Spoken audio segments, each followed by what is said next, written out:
Hola a todos los que nos siguen en ambas manos. Estamos otra vez con la diputada Aurora Sierra, pero ahora para platicar del informe legislativo, Aurora, y además acabas de salir de un cargo súper importante que fue la mesa directiva del Congreso, ¿no? Así y es. ahora vas con todo a impulsar, digo, de por sí ya estabas entre mesa directiva y tus iniciativas, y ahora con todo con las iniciativas que tienes pendientes. Así es, mi querida Viri. Bueno, pues un abrazo a ti, a todo tu equipo y por supuesto a todo el auditorio que hoy nos escucha. En efecto, ya viene en nuestro primer informe legislativo, ¿no? Como representantes populares, como diputados, nos lo mandata la Constitución, por supuesto, pero además de eso, pues la verdad es que sí estoy muy contenta. Acabo de entregar esta presidencia del Congreso del Estado de este primer año legislativo, la segunda mesa. Y ha sido un honor, o sea, conducir los trabajos, ¿no? Finalmente el Congreso del Estado no es una situación sencilla, requiere consenso, pero también requiere elevarte incluso encima, a veces hasta de los propios principios ideológicos para comprender que el Poder Legislativo en general, como un órgano colegiado, pues requiere de consensos, de oficio político y también de ese respeto, ¿no? A la soberanía, por supuesto, que representan mis compañeras y compañeros de la 61 legislatura. Aurora, una de las iniciativas más importantes y de la que hablamos aquí en una entrevista anterior y hemos hablado amplio y tendido sobre este tema es la ley vicaria, sin duda.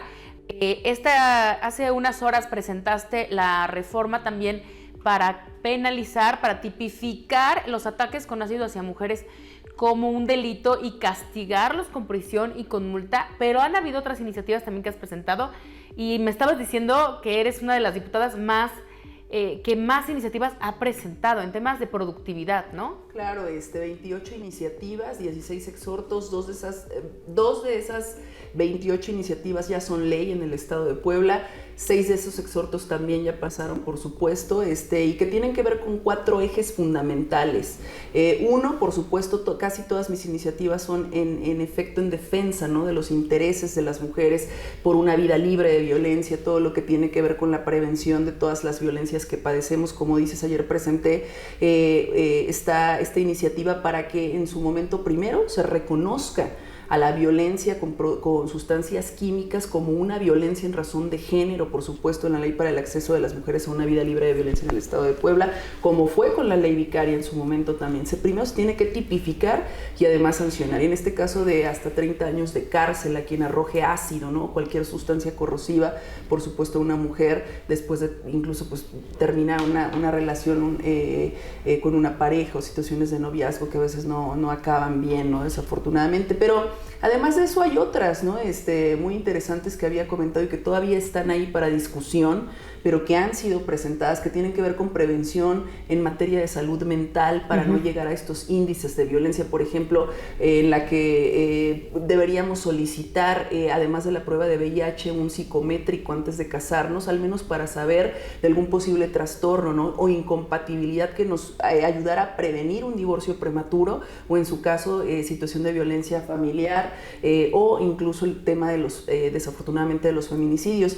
Pero además de eso, otro de los ejes estratégicos de esta producción legislativa de este primer año ha sido la ciudadanización del Congreso, que en la campaña me decían, ¿qué es esa palabrota, no? Ciudadanizar el Congreso significa que podamos transitar de un Congreso a un Parlamento abierto, y que Parlamento abierto no significa meramente el hecho de hacer foros, ¿no? Y consultas, sí, y lo que siempre nos ponen. Lo que hemos creído a veces por Parlamento, sino darle poder al ciudadano para que, además de expresarse, pueda tener acceso a los datos de manera digital, pronta, expedita, y que les sean útiles, y además estar dentro del proceso legislativo. Eso ha sido parte también de toda la gestión de este primer año legislativo a través de foros, encuentros, no solamente de ellos, sino de haber presentado esta iniciativa para que se reforme el artículo 32 constitucional y así Puebla pueda ser un modelo real, técnico, en materia de Parlamento abierto, y que eso impacte en la transparencia y rendición de cuentas. Como sabes, soy maestra en fiscalización y rendición de cuentas,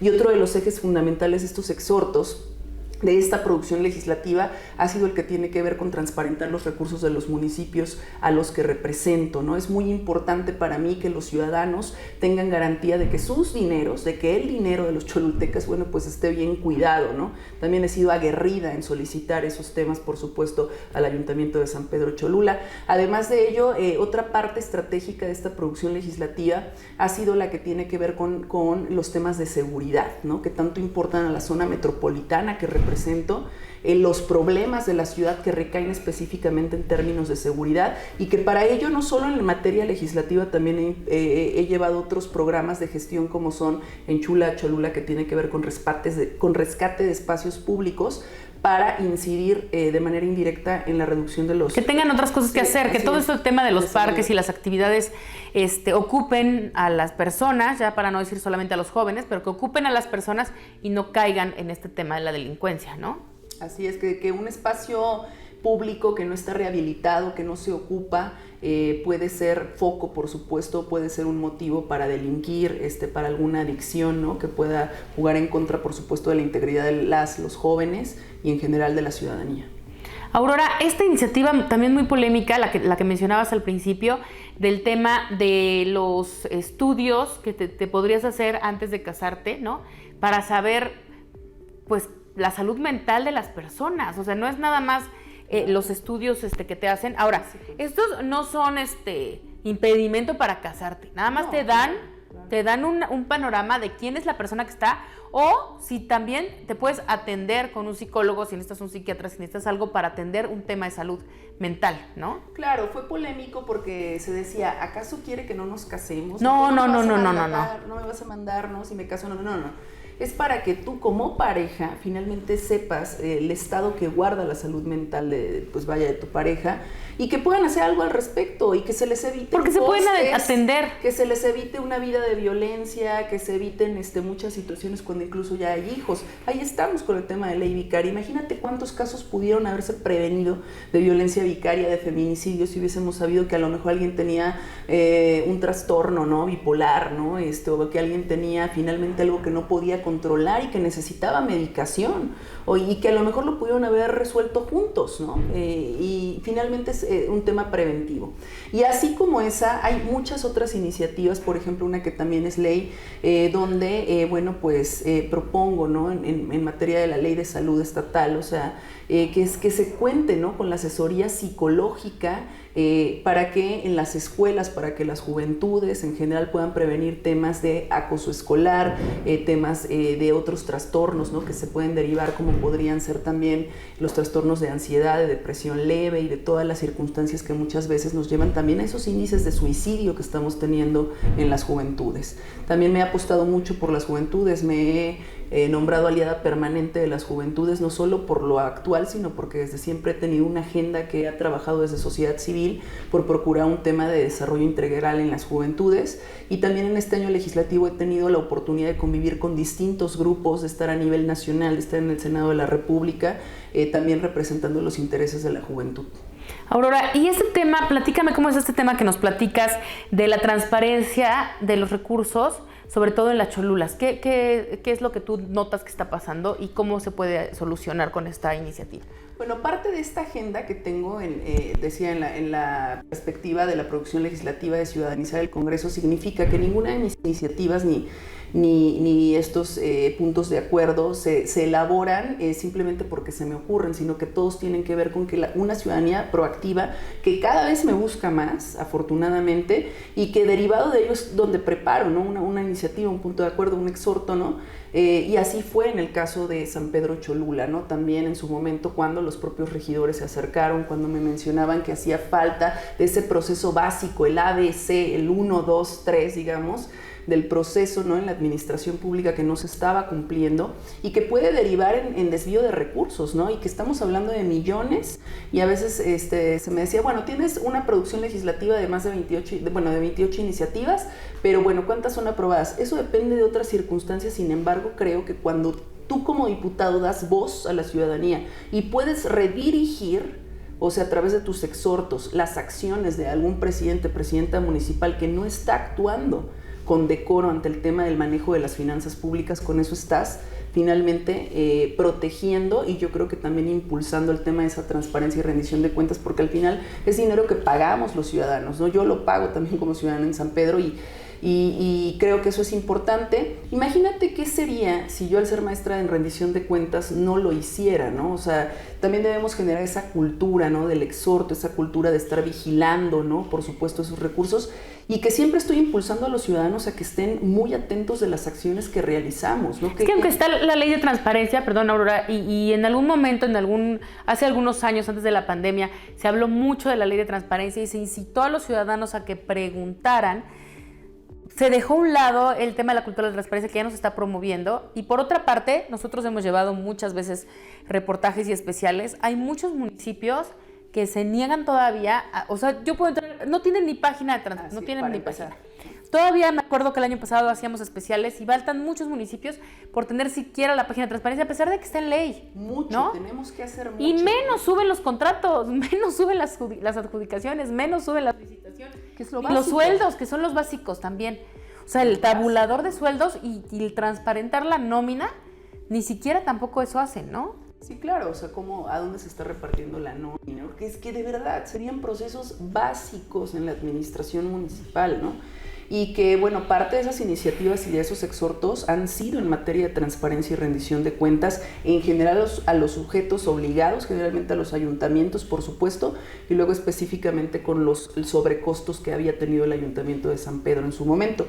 Pero además de eso, creo que es muy importante en materia de transparencia y rendición de cuentas, insisto, que va ligada a esta parte que me interesa mucho dar voz a la ciudadanía, ciudadanizar el Congreso, que puedan ejercer, o sea, todo se cruza, ¿no? Transparencia, rendición de cuentas, ciudadanización, parlamento abierto, ¿no? Cómo realmente desde el Poder Legislativo, cómo desde mi función como diputada, puedo trasladar a poder al ciudadano, así lo entiendo, dando voz y permitiendo que su voz, a su vez, en resonancia, pueda llegar a plasmarse en una buena iniciativa de ley, ¿no? Una iniciativa que sea útil, por supuesto, una iniciativa que resuelva un problema, un conflicto de interés o un problema tan grave como sería inseguridad en la zona metropolitana, instando obviamente a los alcaldes de esta zona. En este primer año legislativo tuvimos ese tipo de eventos a través de la Comisión Metropolitana que presido, encuentros que vamos a seguir teniendo para en su momento avanzar hacia lo que debería ser la Ley General de Coordinación Metropolitana también, ¿no? Que también en su momento he tenido la oportunidad de platicar con el gobernador del estado, ¿no? De coincidir en esa visión de que, bueno, pues Puebla es uno de los estados más importantes también en esa área y que seguramente debemos transitar también en esa materia.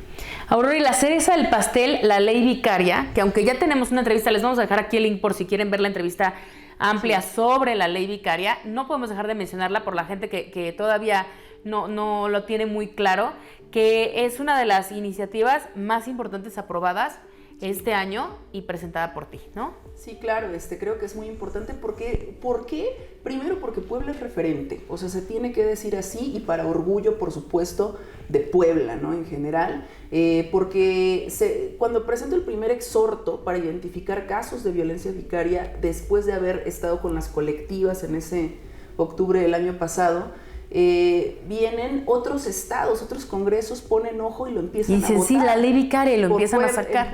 En Puebla se empieza a hablar del tema, se empieza a trabajar, aunque nosotros la votamos 8 meses después, por supuesto que fuimos referente y lo somos. Estuve apenas en un foro en el Senado de la República donde justamente se habla del interés superior de la niñez y de la perspectiva de género que debe llevar para los próximos congresos que sí han tomado a Puebla como referente.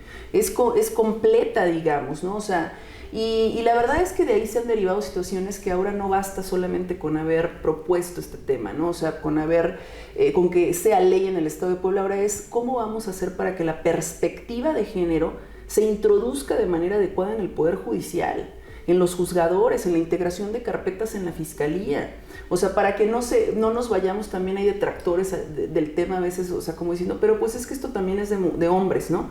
Bueno, hombres es alienación parental, por supuesto, pero es perspectiva de género la que debemos capacitar demasiado y también socializar, por supuesto, con la ciudadanía, porque por el mero hecho de ser mujeres, de maternar, de lo que implica para una mujer el vínculo materno-filial, o sea, ser presas de este tipo de violencia, ¿no? O sea, ser rehenes de tu expareja para seguirte controlando, y ese es un hecho que se da justamente de hombres hacia mujeres, o sea, en estas condiciones de perspectiva de género. De poder, o sea, de amenaza, de violencia patrimonial. Violencia económica. Sí, fíjate que hace rato estuve en un ayuntamiento y les preguntaba cuántas, habíamos, no sé, ahí como 8 mujeres, ¿no? Y les pregunté cuántas de las que estamos aquí tienen o tenemos, por ejemplo, las escrituras, o tienes propiedad, ¿no? O sea, las escrituras de tu casa. Y de 8 o 9 solamente 2, ¿no?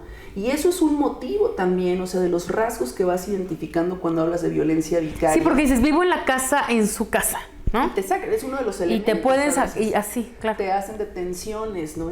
Fabricadas, para dejarte afuera. Los deudores alimenticios, ¿no? Por supuesto, también aprovechan esta violencia, digamos, patrimonial que se sucede a las mujeres, justamente para poder seguirlas controlando. Entonces, en ese marco, sí creo que la ley vicaria es uno de los más grandes aciertos de esta legislatura.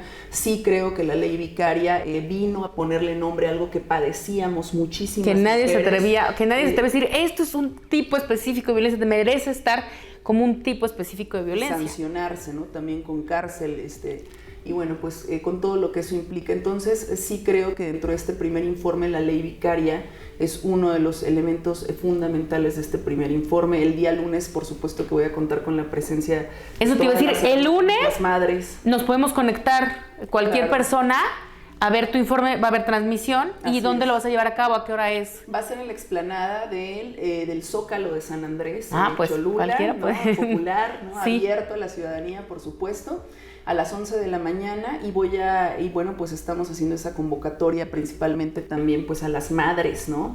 A las madres, a las víctimas de violencia vicaria, Eso va a estar con las que precioso. hemos trabajado tanto y que hoy pues son hermanas, ¿no? También de esta lucha, que yo creo que es razón de Estado, o sea, que la defensa de las mujeres, de las niñas, niños y adolescentes en materia de violencia creo que debería ser, de verdad, y es mi causa fundamental, una materia de Estado, ¿no? O sea, somos 50 más 1 y yo creo que es importante dar prioridad en ese sentido a las mujeres.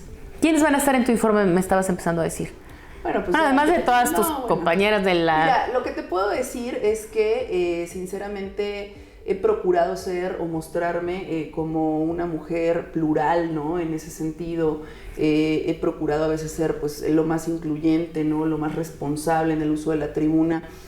Tengo aliados, por supuesto que a veces no necesariamente están en el Partido Acción Nacional, también en otros partidos, donde hemos hecho, pues obviamente no solo amistad, sino también trabajo para lo que importa, que son los ciudadanos. Por supuesto, muchas de mis compañeros del Partido Acción Nacional, pero también de otros institutos políticos, ¿no? Y también, por supuesto, de los gobiernos, ¿no? Con los que tenemos interacción.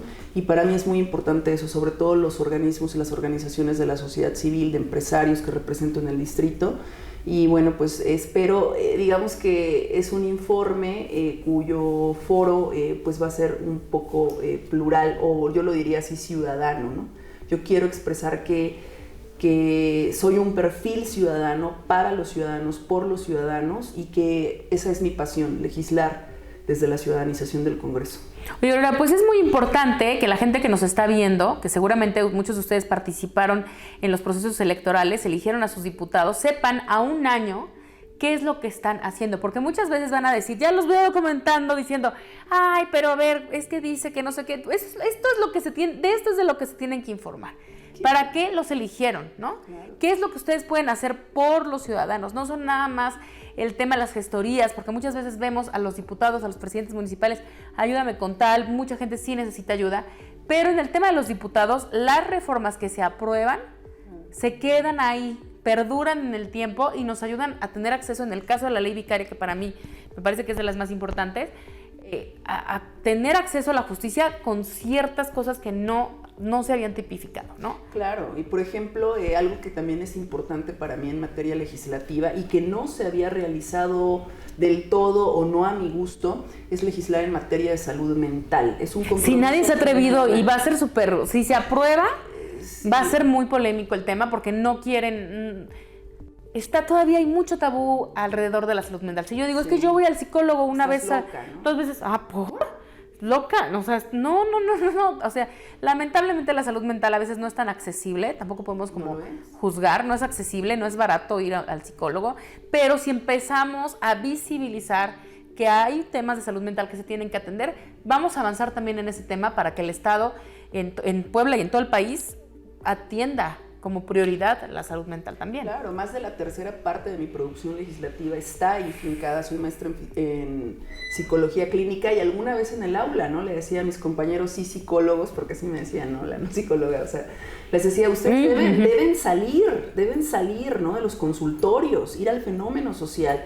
Y en mi caso, por supuesto, yo decía, ojalá se legislara más en materia de salud mental. Hoy lo estoy llevando a cabo. Dices, ahora estoy aquí, es momento de subirlo. Conozco el fenómeno social, conozco el fenómeno de la salud mental, por supuesto, y le apuesto a ello y estoy de verdad muy orgullosa de poder dar voz a eso que a veces incluso como ciudadanos podemos ni siquiera dimensionar de cuán importante es la salud mental. Por supuesto me importa muchísimo en muchos de los exhortos que he realizado, en muchas de las iniciativas, la falta de accesibilidad a la terapia, por supuesto. He exhortado a los ayuntamientos, he exhortado por supuesto para que se cuente con al menos un psicólogo, ¿no? En general en las escuelas, para que la terapia sea digna y sea accesible a la población, porque tengo una tesis, ¿no? O sea, los altos índices de violencia social que tenemos necesariamente tienen que ver con toda esta inestabilidad o falta de salud mental que estamos padeciendo por muchos otros fenómenos a su vez de violencia. Es un círculo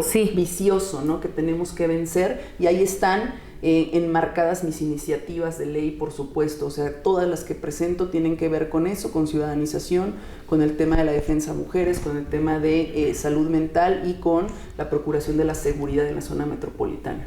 Pues ahí está, Aurora. Vamos a dejar aquí en esta entrevista el link con la información del informe. Les vamos a presentar un gráfico ahí muy sencillo sobre lo que se ha presentado. ¿Con qué objetivo? Con que ustedes sepan por quién votaron, qué hacen las personas por las que votaron y si merecen ser votadas a futuro, porque de eso nos vamos a enfrentar para el 24, también hay que decirlo. Entonces, este es el objetivo.